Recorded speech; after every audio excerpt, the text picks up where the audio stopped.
Rail चल्ने मिति नतोकिँदै तुक आदेशमा जागिर खाएका 200लाई 35 लाख दिइयो। शेरबहादुर देउवाका 7 समस्या जसले शेरबहादुर देउवा तनावमा छन्।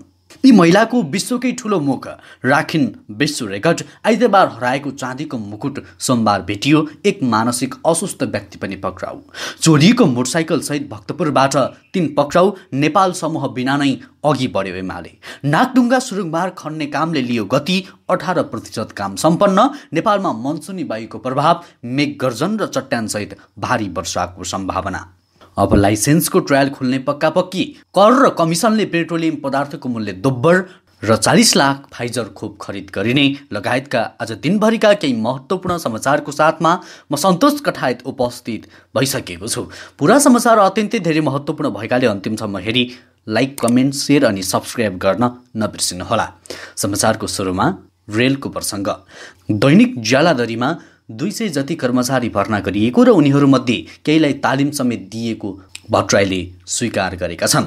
भर्ना गरिएका कर्मचारीको तलब भत्तामा 35 लाख रुपियाँ भुक्तानी भइसकेको पनि उनले बताएका छन्।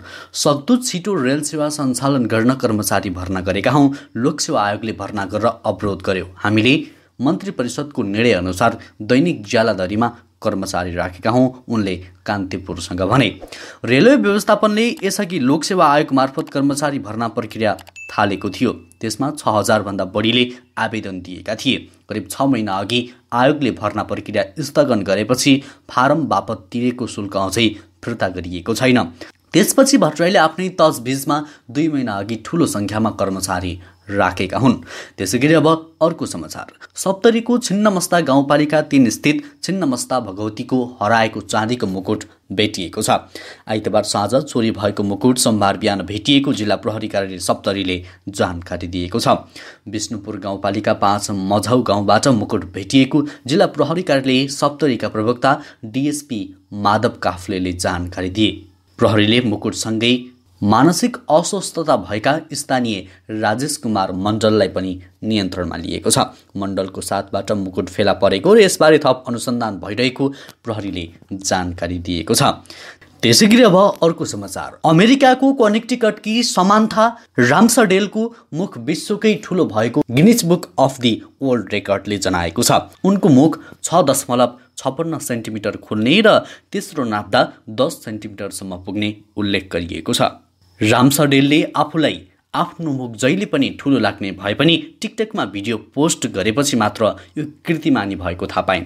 सामाजिक सञ्जालका प्रयोगकर्ताले उनलाई कीर्तिमानका लागि प्रयास गर्न भनेपछि उनले गिनिज बुकमा नाम लेखाउन पुगेकी थिइन्।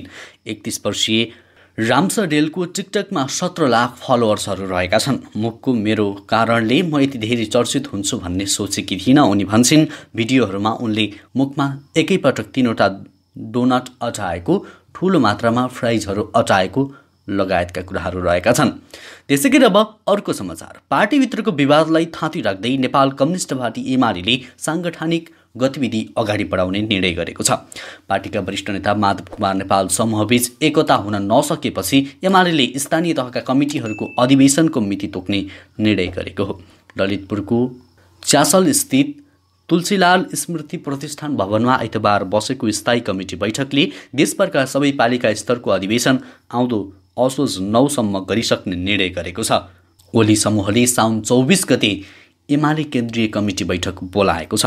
त्यसैगरी अब अर्को समाचार। सरकारले कोरोना संक्रमण बढेसँगै निषेधाज्ञा जारी गरेपछि बन्द रहेको सवारी चालक अनुमति पत्र लाइसेन्सको ट्रायल खुलाउने तयारी गरेको छ। यातायात व्यवस्था विभागले साउन अन्तिम सातादेखि लाइसेन्सको ट्रायल परीक्षा खुलाउने तयारी गरेको हो। विभागले आगामी आइतबार मातहतका कार्यालयहरूसँग छलफल गरेर ट्रायल परीक्षा खुलाउन लागेको हो। विभागले यसअघि नै लाइसेन्सको ट्रायल खुलाउने तयारी गरेकोमा कोरोना संक्रमण रोकथामका लागि जारी निषेधाज्ञा पूर्ण रूपमा नहटेको भन्दै यातायात कार्यालयले ट्रायल खुलाउन नसकिने बताएका छन्। पछिल्लो पटक विद्यालय, विश्वविद्यालय लगायतका परीक्षा धमाधम सुरु भएपछि विभागले ट्रायल खुलाउने तयारी गरेको हो। विभिन्न खाले सवारी साधन चलाउनका लागि अनलाइन आवेदन दिएर लाखौं सेवाग्राही ट्रायल परीक्षाको प्रतीक्षामा बसेका छन्। त्यसैगरी अब अर्को समाचार। पेट्रोलियम पदार्थको मूल्य बढ्ने क्रम रोकिएको छैन। विभिन्न किसिमका कर र कमिसन अन्तर्राष्ट्रिय बजारमा कच्चा तेलको मूल्य वृद्धि र नेपाली मुद्राको बढ्दो अपमूल्यनले पेट्रोलियम पदार्थको मूल्य निरन्तर बढिरहेको छ। मूल्य वृद्धिसँगै नेपाल आयल निगमको घाटा पनि बढिरहेको छ। प्रति लिटर 128 रुपियाँ पुगेको पेट्रोलको मूल्य कम्तीमा 140 रुपियाँ पुग्ने अनुमान गरिएको छ। नेपाल आयल निगमलाई प्राप्त पछिल्लो मूल्य सूची अनुसार 15 दिनमा कुल 1 अर्ब 21 करोड रुपियाँ घाटा भएको छ। पेट्रोलमा प्रति लिटर 10 रुपियाँ, डिजेलमा प्रति लिटर 5 रुपियाँ र एलपी ग्यासमा प्रति लिटर 442 रुपियाँ घाटा भइरहेको निगमका प्रवक्ता विनित मणि उपाध्यायले जानकारी दिनुभयो। त्यसैगरी अब अर्को समाचार।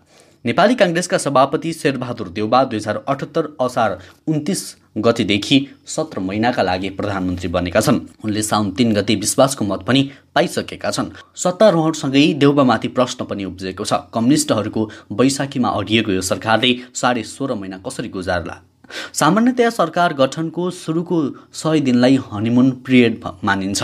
यस अवधिमा विपक्षीले सरकारलाई खासै आलोचना नगरी पर्खेर हेर्ने चलन छ। तर भूतले खाजा खाने बेला प्रधानमन्त्री बनेका देउबालाई आफ्नो 5औं कार्यकालमा हनीमुन मनाउने फुर्सद छैन। देउबा सामु मूलत 7वटा समस्या देखिन्छन्। 1. गठबन्धनको गलपासो। अहिलेको सरकार नेपाली कांग्रेस, माओवादी, जसपा, एमाले र राष्ट्रिय जनमोर्चा सम्मिलित गठबन्धनबाट बनेको हो। संविधानको धारा 76(5) अनुसार बनेको सरकार तत्कालै ढलिहाल्ने सम्भावना त छैन, तर बजेट र कानुनहरू निर्माणका सन्दर्भमा भने यो गठबन्धन गलपासो बन्ने सम्भावना रहेको छ। नम्बर 2. नानीदेखिको बानी। लोकतन्त्रप्रति नेपाली कांग्रेस सैद्धान्तिक रूपमा उदार देखिए पनि सुशासनको मामिलामा भने प्रधानमन्त्री देउबाको विगत सम्झन लायक छैन। भ्रष्टाचार, घुसखोरी र कमिसन तन्त्रमा कांग्रेसका नेताहरू उदार देखिँदै आएका छन्। नम्बर 3. वर्ग चरित्र। नेपाली कांग्रेसको वर्ग चरित्र मूलत उपल्लो वर्गको हित र स्वार्थको प्रतिनिधित्व गर्नु हो। मजदुर वर्गको हित, सामाजिक सुरक्षा र गरिब लक्षित कार्यक्रम भन्दा पनि पुँजीपति र पावर ब्रोकरहरूको हितलाई ध्यान दिने काम विगतदेखि नै नेपाली कांग्रेसले गर्दै आइरहेको छ। नम्बर 4. कोरोना। नम्बर 5. समयको बन्देज। प्रधानमन्त्री शेरबहादुर देउबाका समस्याहरूको सूची बनाउँदा समयको बन्देज पनि उनका लागि एउटा ठूलै समस्या हो। प्रधानमन्त्रीमा रहेर धेरै समय अलमल गर्ने देउबालाई फुर्सद छैन। नम्बर 6. विपक्षीको घेरा। प्रधानमन्त्री शेरबहादुर देउबा आन्तरिक सङ्कटहरूका साथै बाह्य सङ्कटहरूको घेराबन्दीमा पनि छन्। विशेष गरी सत्ताबाट बाहिरिएका केपी शर्मा ओलीले नेतृत्व गरेको एमाले पार्टी प्रधानमन्त्री देउबाका लागि बलियो चुनौती हो। अहिले एमालेलाई परेको अप्ठ्यारो पार्टीको आन्तरिक विवाद समाधान गर्न नसक्नु मात्र हो।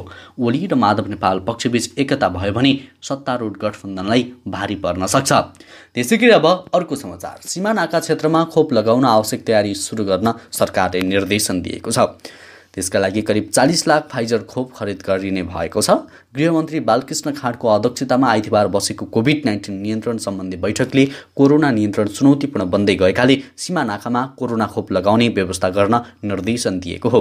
मन्त्री खाँडले कोरोना भाइरसको तेस्रो लहर आउनु अघि नै आवश्यक सतर्कता अपनाएर स्वास्थ्य उपचार तयारी तथा होल्डिङ सेन्टर निर्माण, सीमा नाकामा खोपको व्यवस्था र सरकारी अस्पतालमा अक्सिजनको पर्याप्त सुविधा मिलाउन निर्देशन दिए। त्यसैगरी अब मौसम सम्बन्धी जानकारी। नेपालमा मनसुनी वायुको प्रभाव रहेको छ। हाल देशका अधिकांश भूभागमा सामान्य बदली प्रदेश नम्बर 1 बागमती, गण्डकी र लुम्बिनी प्रदेशका थोरै स्थानहरूमा हल्कादेखि मध्यम वर्षा भइरहेको छ। सोमबार देशभर सामान्यदेखि पूर्ण बदली रही धेरै स्थानहरूमा हल्कादेखि मध्यम वर्षाको सम्भावना रहेको छ। प्रदेश नम्बर 1 बागमती, गण्डकी, लुम्बिनी प्रदेशका 1-2 स्थानमा मेघगर्जन, चट्यानसहित भारी वर्षाको सम्भावना रहेकाले पहाडी भूभागमा भुछे, पहिरो तथा ग्रेगानको जोखिम रहेको हुनाले नदी नाला र खहरे खोलामा पानीको सतह बढ्न सक्ने भएकाले आवश्यक सतर्कता अपनाउन मौसम पूर्वानुमान महाशाखाले अनुरोध गरेको छ। त्यसैगरी अब अर्को समाचार। बहुप्रतिलक्षी नागढुङ्गा सुरुङमार्ग खन्ने कामले गति दिएको छ। हालसम्म 18% काम सम्पन्न भएको बताइएको छ। आइतबार राष्ट्रिय सभा अन्तर्गतको दिगो विकास तथा सुशासन समितिले गरेको सुरुङमार्गका अनुगमनका क्रममा हाल सुरुङमार्ग खन्ने काम तीव्र गतिमा अगाडि बढेको जानकारी गराइएको हो। दैनिक 13 देखि 14 मिटर खन्ने लक्ष्य भए पनि हाल दैनिक 8 मिटर खन्ने काम भइरहेको जापानी प्राविधिक टोलीले बताएको छ। अनुगमनका क्रममा समिति सदस्यहरूले सुरुङमार्ग निर्माणको अवस्थाका साथै यसले पार्ने प्रभावका बारेमा पनि जानकारी लिएको थियो। त्यसैगरी अब आजको अन्तिम समाचार। महानगरीय ट्राफिक प्रहरी महाशाखा काठमाडौँले चोरिएका मोटरसाइकल सहित 3 जनालाई पक्राउ गरेको छ। उपत्यकाको विभिन्न स्थानबाट हुने मोटरसाइकल चोरीका घटना न्यूनीकरण गर्न सादा पोसाकमा खचिएका ट्राफिक प्रहरीले उनीहरूलाई पक्राउ गरी कारबाही थालेका हुन्। हवस् त दर्शकवृन्द, अहिलेलाई केही महत्त्वपूर्ण समाचारको सिलसिला यति नै। हरेक दिन बिहानै ताजा अनि सत्य समाचारको लागि हाम्रो युट्युब च्यानल इन्फो खबरलाई अहिले नै सब्स्क्राइब गर्नुहोला। हवस् त, अहिलेलाई भने म लगायत हाम्रो सम्पूर्ण टिमलाई बिदा दिनुहोस्। तपाईँको आजको दिन उत्कृष्ट बनोस्।